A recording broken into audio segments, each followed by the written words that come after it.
Thank you very much.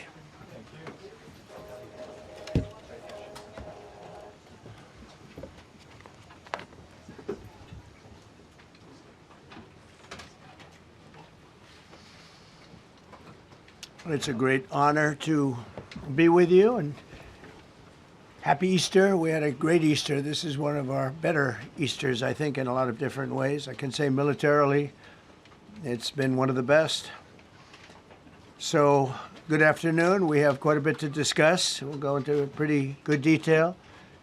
And we have the people that are most involved. We'll give you exactitude. And we're here today to celebrate the success of one of the largest, most complex, most harrowing combat searches.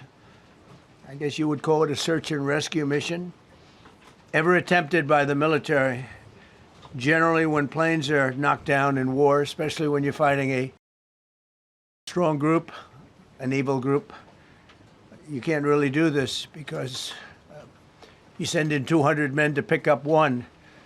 And it's something that's usually not attempted as much as you want to attempt. And bad things happen to that one or two. And in this case, we did two, and it might not have been attempted before, but we did. And we had great talent, but we got a little luck too, I would say. And we were helped by a lot of people, a lot of great people. And it was an honor to be involved with it. It's very historic. This is a rescue that's very historic. It'll go down in the books. Late Thursday night, an American F-15 fighter jet went down deep inside enemy territory in Iran while participating in Operation Epic Fury, where we're doing unbelievably well, well at a level that nobody's ever seen before. The entire country can be taken out in one night, and that night might be tomorrow night. Both members of the crew ejected from the aircraft and landed alive on Iranian soil. I immediately was asked to make a decision. I ordered the U.S. Armed Forces to do whatever was necessary to bring our brave warriors back home. A risky decision, because we could have ended up with 100 dead as opposed to 1 or 2. It's a hard decision to make. But in the United States military, we leave no American behind. We don't do it. Within hours, our armed forces deployed 21 military aircraft into hostile airspace, many flying at very low altitude, being shot by bullets. You bring rifles into play when you're going that low, but there are also certain advantages. And in broad daylight over Iran for 7 hours, at times facing very, very heavy enemy fire. We have a helicopter that's got a lot of bullets in it. It's amazing. We just realized how good those weapons are. Those our machines are. Nobody has the equipment that we have, and nobody has the military that we have. Not even close. We're the most powerful military anywhere in the world by far. The flight crews and warfighters aboard those aircraft took extraordinary risks to rescue their fellow service members. This first wave of search and rescue forces successfully located the pilot of the F-15, and he was extracted from enemy territory by an HH-60 Jolly Green II helicopter. Fabulous machine as our warriors faced gunfire at very close range. It's amazing that when you look at the machinery, what happened, that nobody was even injured. Meanwhile, the second crew member, a weapons system officer, highly respected colonel, had landed a significant distance away from the pilot. When you're going at those speeds, even if you go out 2 or 3 seconds later, it's miles and miles away because you're going fast. He was injured quite badly and stranded in an area teeming with terrorists from the Islamic Revolutionary Guard Corps rough group, as well as besieged militia and local authorities. Many, on top of everything else, they told the communities actually within inside of Iran, the people of Iran, they were given a tremendous incentive to find this pilot. Despite the peril, the officer followed his training and climbed into the treacherous mountain terrain and started climbing toward a higher altitude, something they were trained to do in order to evade capture. They want to always go as far away from the site of the shoot down. You want to go as far away because they all head right to that site. You want to be as far away as you can. And he was injured, and he was an amazing, amazing thing. He scaled cliff faces, bleeding rather profusely, treated his own wounds, and contacted American forces to transmit his location. They have a very sophisticated beeper-type apparatus that is on them at all times. And when they go out on these missions, they make sure they have lots of battery space and they're in good shape. And this one worked really well, amazingly, saved his life. We immediately mobilized a massive operation to retrieve him from the mountain holdout. And he kept going higher and higher. The mountain kept getting rougher and rougher and really very, very hard to find. The second rescue mission involved 155 aircraft, including 4 bombers, 64 fighters, 48 refueling tankers, 13 rescue aircraft, and more. We were bringing them all over, and a lot of it was subterfuge. We wanted to have them think he was in a different location because they had a vast military force out there. Thousands of people were looking. So we wanted them to look in different areas, so we were scattered all over like we were right on top of them.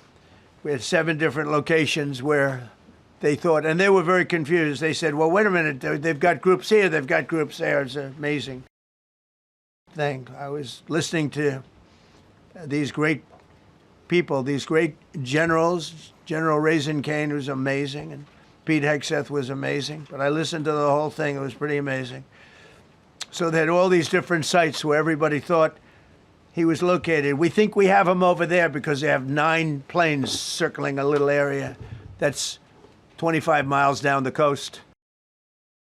So in a breathtaking show of skill and precision, lethality and force, America's military descended on the area, the real area, engaged the enemy, rescued the stranded officer, destroyed all threats, and exited Iranian territory while taking no casualties of any kind.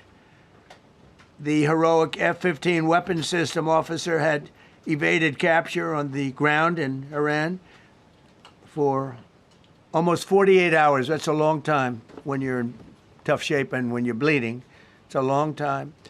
When we left, as you probably know, we had 2 large planes, pretty old planes. It carried a lot. We needed a lot more equipment going in than coming out, obviously, because going in, we needed to be able to scale mountains, and we had a lot of equipment.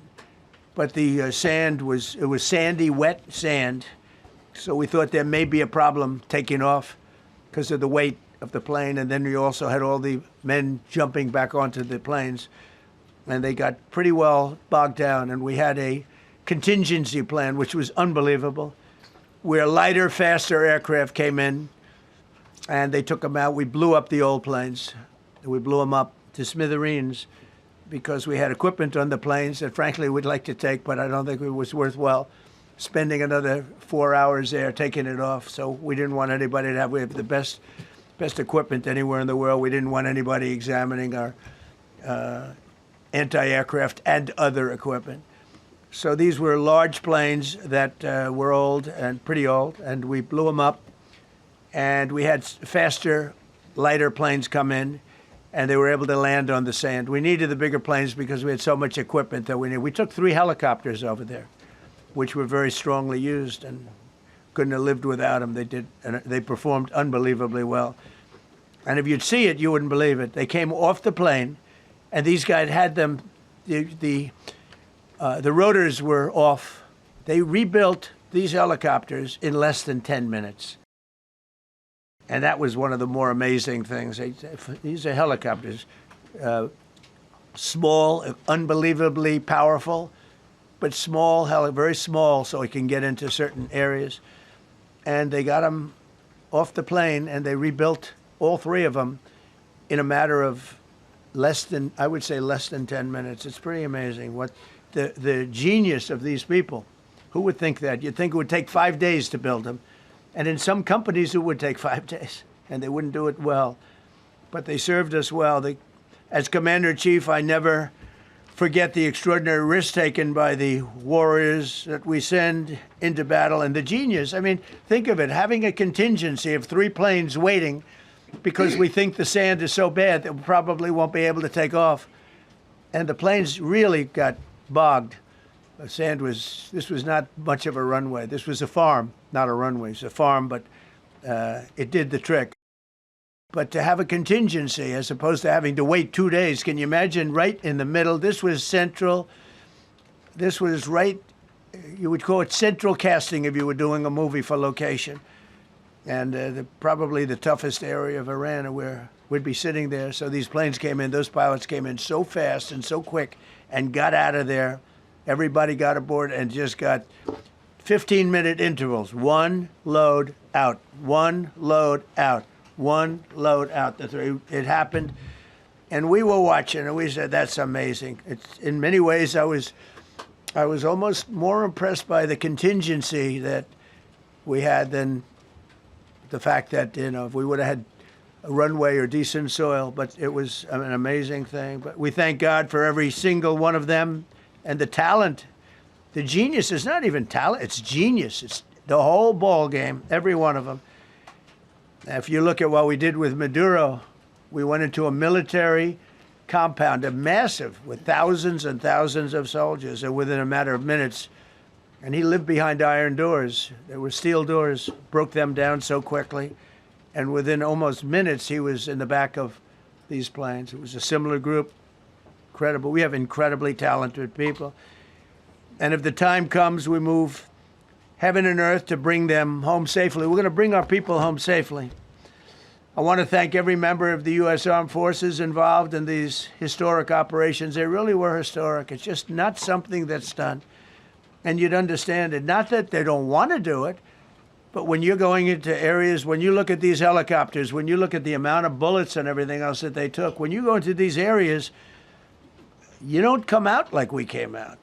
God was watching us. I tell you, well, it was the Easter, we were in Easter territory, I guess, but God was watching us. Amazing. Because when you look at the machinery, they took damage. It tells you, first thing I said is, these are unbelievable machines, how they flew back and not even much of a problem. But these 2 extraordinary rescues, because it was 2, and as you probably know, we didn't talk about the first one for an hour. Then somebody leaked something, which we'll hopefully find that leaker. We're looking very hard to find that leaker. And talked about there's somebody missing. They basically said that we have one and there's somebody missing. Well, they didn't know there was somebody missing until this leaker gave the information. So whoever it was, we think we'll be able to find it out because we're going to go to the media company that released it, and we're going to say, national security, give it up or go to jail. And we know who, and you know who we're talking about, because some things you can't do. Because when they did that, all of a sudden, the entire country of Iran knew that there was a pilot that was somewhere on their land that was fighting for his life. And it also made it much more difficult for the pilots and for the people going in to search for him. All of a sudden, they know that there's somebody out there. They see all these planes coming in. It became a much more difficult operation because a leaker leaked that we have one, we've rescued one, but there's another one out there that we're trying to get. So actually, the country, Iran, put out a major notice, you all saw it, offering a very big award for anybody that captures the pilot. So in addition to a hostile, very talented, very good, very evil military, we had millions of people trying to get an award. So when you add that to it, but we have to find that leaker because that's a sick person. Probably didn't realize the extent of how bad it was. I can't imagine that the person did, but we're going to find out. It's national security, and the person that did the story will go to jail if he doesn't say, and that doesn't last long, and I think everybody would understand it. They put this mission at great risk. They put that man at great risk, and they put the hundreds of people that went in looking for him, because everyone now knows that we're going in.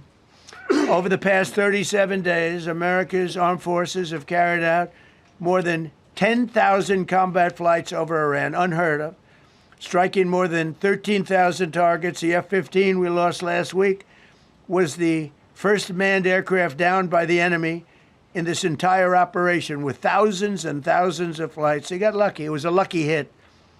You know, eventually you get lucky. But we got lucky too, because we got both of them back.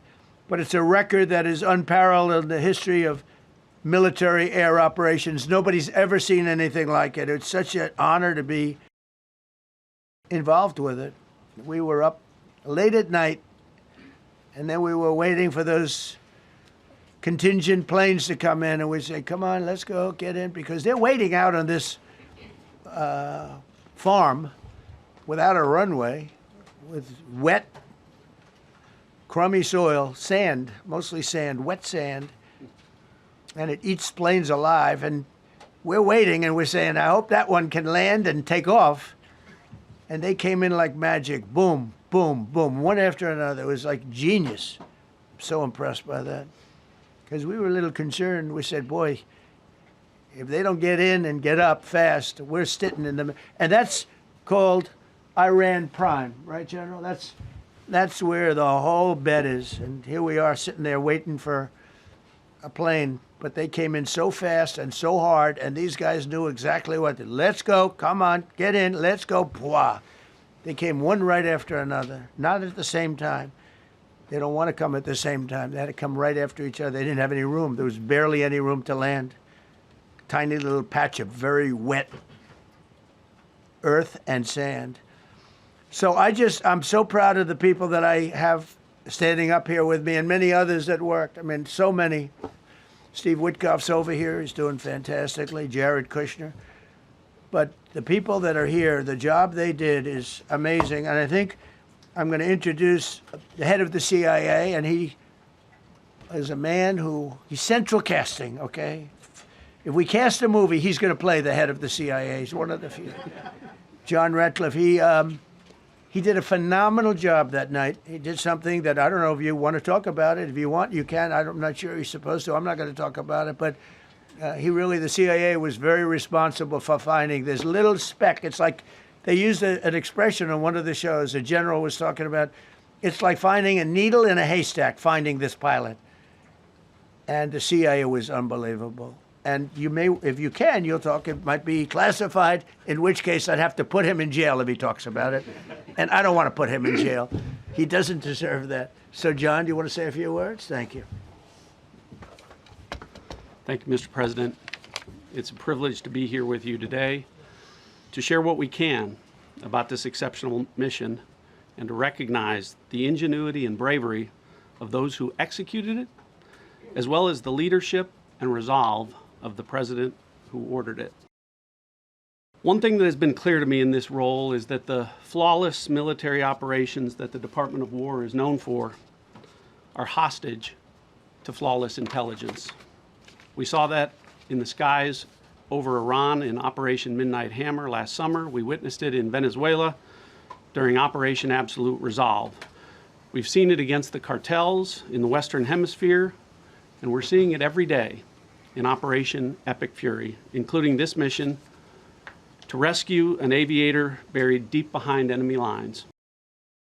Because it is the unique tradition of the U.S. Armed Forces that we leave no man or woman behind, this was a no-fail mission.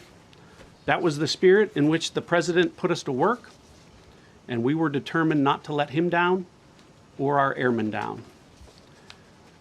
As an agency, the CIA possesses unique capabilities that only the President can deploy.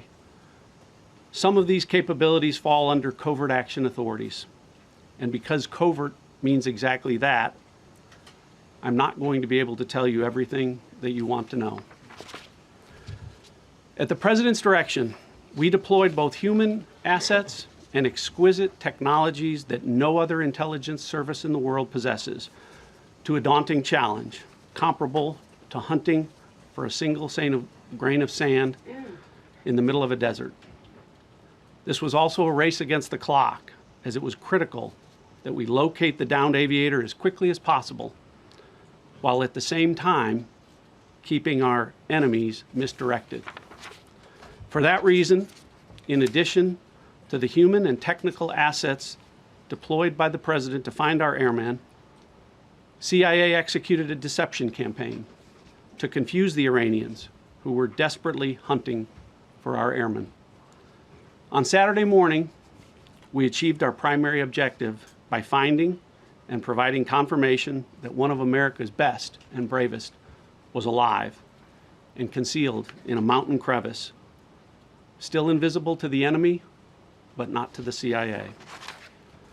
That confirmation was relayed by Secretary Hegseth to the President, and the operation quickly moved to the execution phase. Following the successful exfiltration on Saturday night, our intelligence reflects that the Iranians were embarrassed and ultimately humiliated by the success of this audacious rescue mission.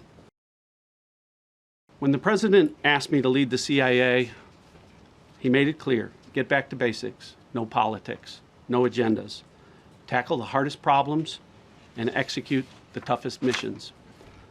This President is about results, and now that's what his CIA is about too. The professionals at the agency and at the Department of War deserve immense credit for their flawless execution during this daring mission. Their skill, creativity, and courage are unmatched on the battlefield wherever they step. But none of that matters, and all of that is wasted without a president with the political courage to put them into action. Mr. President, I've had the privilege of seeing you act with political courage in the best interest of the United States up close on a daily basis, and I'm grateful that this successful mission has given the American people a window into that as well. The Secretary and Chairman will tell you that our service members' confidence is boosted by a Commander-in-Chief who has their back the same way they have yours. And I know that the confidence of CIA's officers is boosted by the knowledge that their work is informing a president who's not afraid to make the hardest decisions when the stakes are highest. And to the American people, your confidence should be boosted by knowing that the security of the nation is in the hands of a president who's willing to take on problems that have confounded both sides of the political aisle for nearly half a century. It is an honor to serve under a leader who just proved that you can believe him when he says, no matter what, we will leave no one behind. We will come for you. Thank you. Thank you,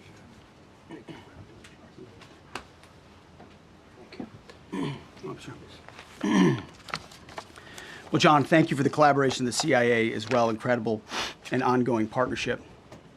Ladies and gentlemen, fellow Americans, and especially the brave warriors in our armed forces, over this Easter weekend, the United States military has once again proved why we possess the greatest fighting force the world has ever known. In two extraordinary combat search and rescue operations deep inside enemy territory in Iran, our warriors executed missions of breathtaking skill, courage, and precision. When our warriors are unleashed, as this president has allowed them to be, they are unstoppable. When American airmen were down behind enemy lines, our forces and our president did not hesitate. Special operators supported by elite air crews and intelligence professionals moved swiftly and decisively into treacherous mountain terrain under the constant threat of Iranian forces closing in. Ultimately, it was an impotent Iranian threat. And today, as the CIA director mentioned, Iran's military, and we know this, is embarrassed and humiliated, and they should be.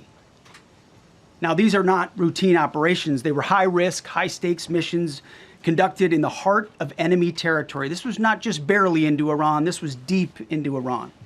involving coordinated strikes to suppress threats, deception tactics to protect our teams, and full synchronization across air, ground, and special operations. The Iranians are still asking themselves right now, how did the Americans do this? One downed airman evaded capture for more than a day, scaling rugged ridges while hunted by the enemy. When he was finally able to activate his emergency transponder, his first message was simple, and it was powerful. He sent a message, God is good. In that moment of isolation and danger, his faith and fighting spirit shone through. You see, shot down on a Friday, Good Friday, hidden in a cave, a crevice, all of Saturday, and rescued on Sunday. Flown out of Iran as the sun was rising on Easter Sunday. A pilot reborn, all home and accounted for, a nation rejoicing. God is good. Despite incoming fire and unforgiving conditions, our troops brought every American home. No American lives were lost. We leave no man behind, and that is not luck. It's the result of unmatched training, superior technology, an unbreakable warrior ethos, and sheer American grit.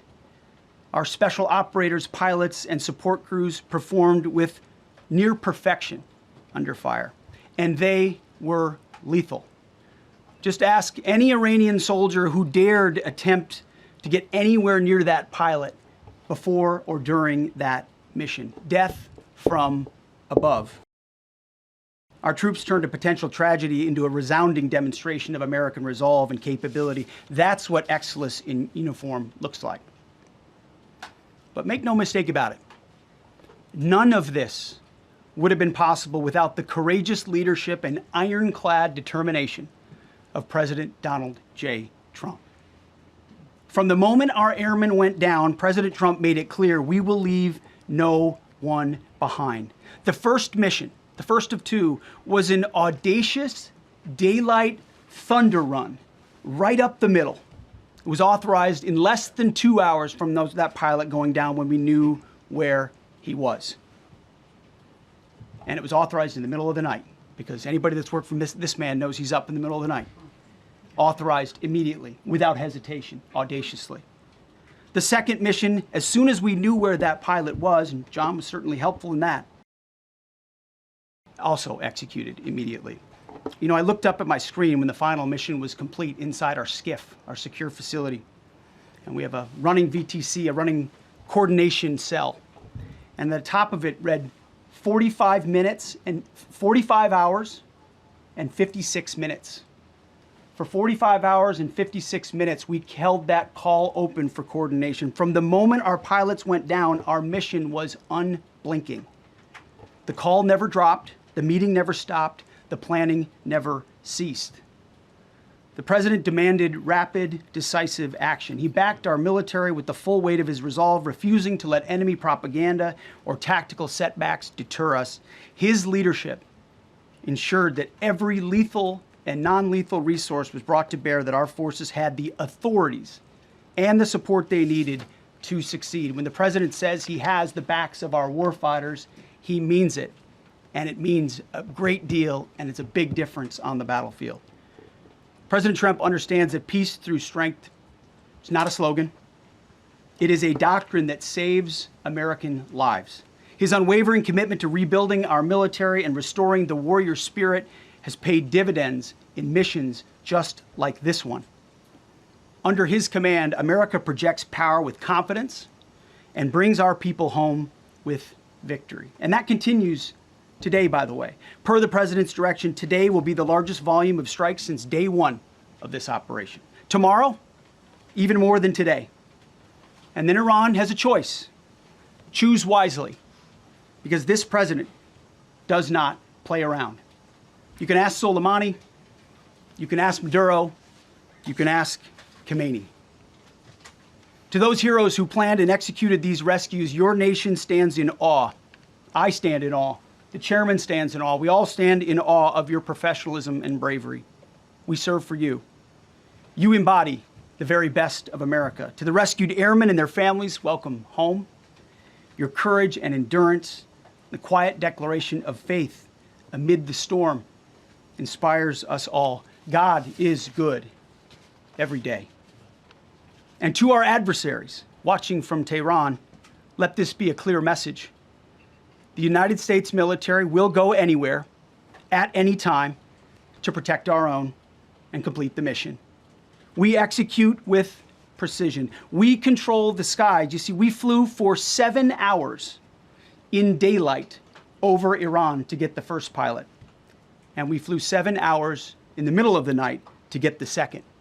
And Iran did nothing about it. We fight with honor, and under President Trump's leadership, we win. So God bless our troops, God bless President Trump, and God bless the United States of America. Thank you. Well, good afternoon, everyone. Thank you, Mr. President. Thank you, Mr. Secretary. A note before I start, I know many of you want specific details in these briefings. We will share what we can, but I will retain what I must in the event that we have to go do this again sometime. And I cannot stress the importance, as the President said, around operational security. The Secretary and I will do a more detailed briefing tomorrow morning, and we look forward to sharing the details that we can. On Thursday, 2 April at 10:10 p.m. Eastern Time, 4:40 in the morning, local Iran time, the Joint Personnel Recovery Center, which handles the Central Command area of responsibility, declared an isolated personnel recovery event for a U.S. Air Force F-15E Strike Eagle, call sign Dude 44, which was down in hostile Iranian territory.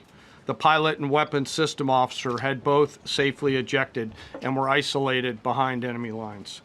Following confirmation of active rescue beacons and on the direction of the Secretary and by order of the President, a rescue operation was launched with the stated purpose of bringing both Americans home safely.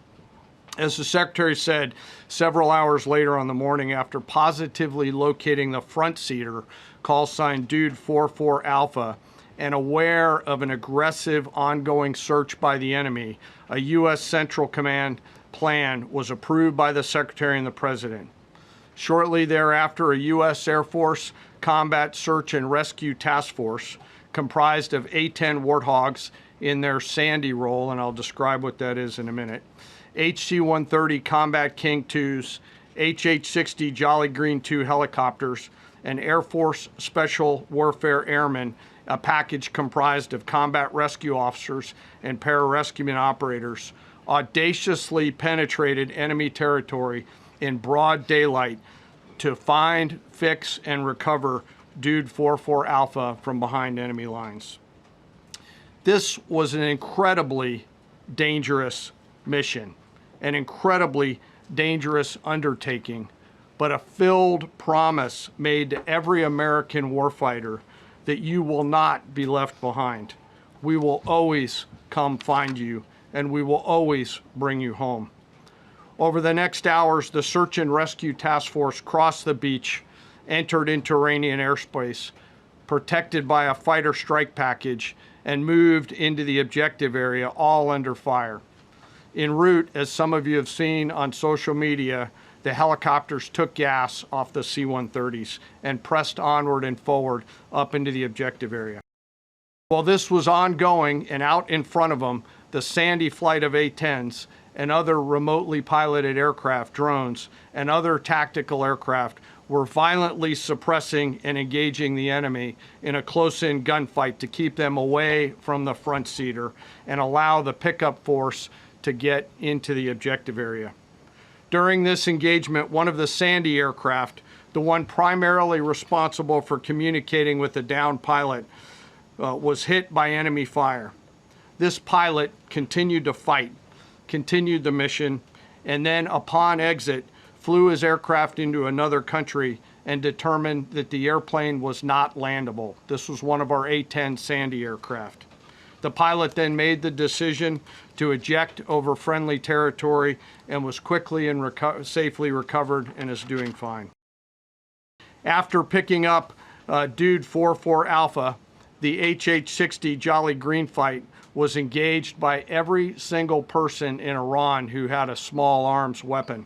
And one of the aircraft, the trailing aircraft, took several hits. The crew sustained minor injury, and they are going to be fine. A note for those of you that do not know what a Sandy does. Named after the flight call sign that did this very mission in Vietnam, flying A-1 Sky Raiders and A-7 Corsairs. A Sandy has one mission: get to the survivor, bring the rescue force forward, and put themselves between that survivor on the ground and the enemy.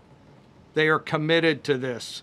This is what they live for, and this is what they've trained for over many, many years. The A-10 force and the rescue force did a fantastic job rescuing Dude 44 Alpha. He was recovered Friday afternoon. As I said, and the nation needs to know this, this was an incredibly brave and courageous mission, and a testament to the courage, skill, and tenacity of the joint force and our leaders. And especially a daylight option, having the guts to try, means so much to so many. Meanwhile, the backseater, as the President and the Secretary have said, had continued to work and survive. Through the hours of daylight, Dude 44 Bravo, the backseater, evaded. Using every means available, the efforts of the United States military, the Central Intelligence Agency, and others were attempting to find and locate with precision Dude 44 Bravo, the backseater. A note on the backseater and the front seater. The single most important contributor to a successful rescue operation is the spirit of attack inside the heart of that downed aviator. Their will to survive, their will to evade, their will to recover is everything. In this case, the backseater's absolute commitment to surviving made much of our efforts possible. On Saturday, 4 April, after establishing positive communications with the backseater, we learned, as the President said, that he was injured and actively evading enemy forces. And thanks to our interagency partners, we were able to get eyes on his location and positively ID him. Throughout this entire time, the enemy force continued to search for 44 Bravo, and the joint force continued to strike them over and over and over again. Fighting off marginal weather in Iran and the enemy's search for a second time on Saturday, at the recommendation of the CENTCOM commander and at the approval of the Secretary and the President, we launched a rescue task force to recover Dude 44 Bravo. Again, this came to the President and the Secretary for approval, this time with a much larger force package based on the time that the enemy had to prepare to find 44 Bravo. Again, this force was protected by A-10 Warthogs using the Sandy call sign. And this force had one single mission: do everything they can to bring an American home. This meant having a plan, being prepared to execute that plan, and, more importantly, being prepared for multiple, simultaneous contingencies. And because of this force's professionalism, grit, and determination, fight off two enemies at the same time: the enemy searching for 44 Bravo and contingencies, which anyone who has done these types of missions knows we run into every single time. The force fought off both of those enemies incredibly well. During the period of darkness on Saturday, and as the Secretary said, into Easter Sunday and into the daylight, the force fought its way in and rescued Dude 44 Bravo. They were protected overhead by an air armada, including tactical drones, strike aircraft, and others. The force fought through multiple simultaneous contingencies, something no other nation, no other military can do, and safely returned Dude 44 Bravo, the backseater, home, and all other Americans home as well. At midnight 12 local Eastern time, Easter Sunday, more than 50 hours after the start of this operation, the Joint Personnel Recovery Center declared Dude 44 Bravo, both the front and back seater, returned to friendly territory. The courage demonstrated by both the pilot and the weapons system officer while isolated and them invading the enemy cannot be overstated. Their grit and warfighting tenacity is a direct result of the absolute trust they have in our rescue forces, their training, and their will to survive and return. They always knew that we would be ordered to go get them, and they always knew that we would be coming to get them. These two operations reflect our nation's most sacred obligation to our military service members. We leave no one behind, bless you. It also perfectly captures the first truth of our special operations forces, that people are more important than hardware. That is the standard we live by, and the rescue forces that execute these missions operate under a clear motto: these things we do that others may live. Their actions were a direct embodiment of that commitment to others, and I could not be more proud of each and every one of them today.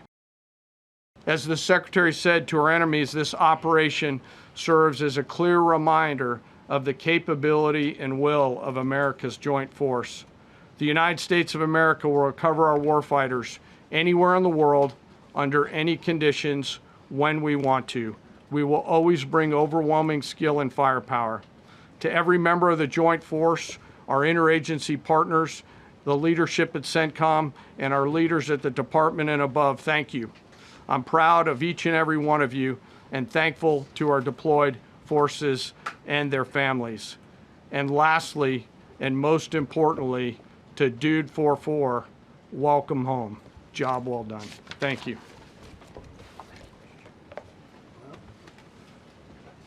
Pretty amazing, pretty amazing. And these two gentlemen have been, from day one, they've been perfecto. You know, I got to know General Caine in my first term because he was able to take out ISIS in 4 weeks instead of the 4-year projection that was given to me by other much lesser generals. I said, you know, if I ever do this again, that's going to be the head of my Joint Chiefs of Staff. And we worked it that way, didn't we? It's amazing. He took out ISIS. We defeated ISIS in 4 weeks. I was told it would take 4 years. I flew to Iraq to find out with the greatest equipment in the world, why would it take 4 years? And he told me, sir, it won't. It'll take 4 weeks and you'll have time left over. And that's exactly what happened. So he's great. And Pete, all I can say is that he was treated very unfairly. And now those same people that treated him unfairly, that fought against him, they called me up saying, what a great choice he was. They said, well, what happened during his nomination? What happened to you?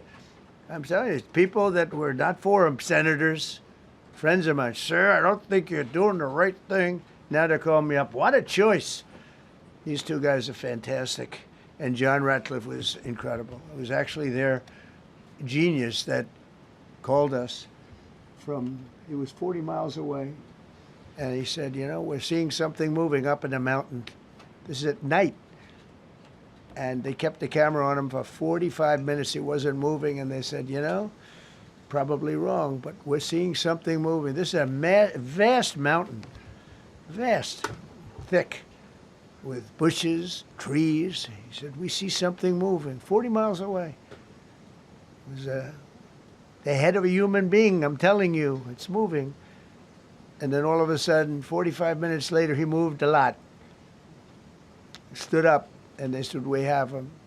And that was really the beginning of something incredible. We had an idea where he was, but not specifically. It's a big mountain. So I want to thank the CIA, too. I don't think they get enough credit for the great job they've done. Yes, please. Yes.